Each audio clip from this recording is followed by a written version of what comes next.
Well, it is undeniable, and it is not something that the Republicans should ever be allowed to erase, that the fake fraud campaign was about largely disenfranchising black votes.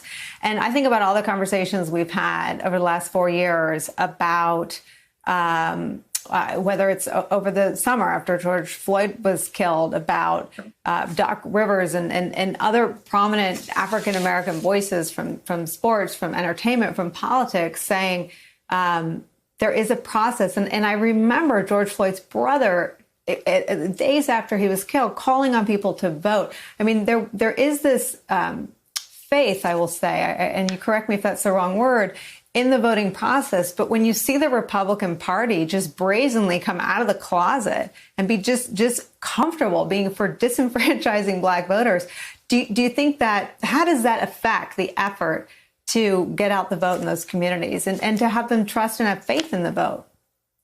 No, I think faith's a good word. I would say that a lot of African Americans have faith in the aspirational process, in what we aspire to in our process, realizing that the activities of Donald Trump, to touch on Heidi's point earlier, the activities of Donald Trump are meant, number one, to set himself up for the post-presidency Donald Trump and the perpetuation of Trumpism. But I also worry, to your question, that it's also providing a roadmap for a lot of individuals and groups in this country that want to disenfranchise future voters.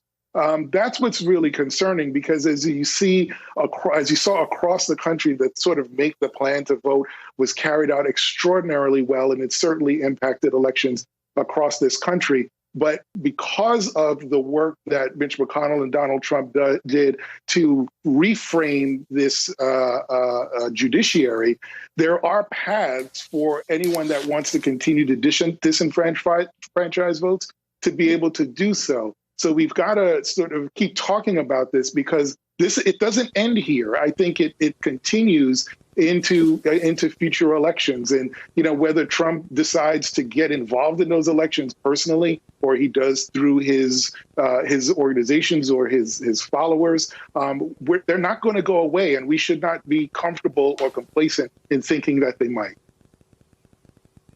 Hey there, I'm Chris Hayes from MSNBC. Thanks for watching MSNBC on YouTube. If you want to keep up to date with the videos we're putting out, you can click subscribe just below me, or click over on this list to see lots of other great videos.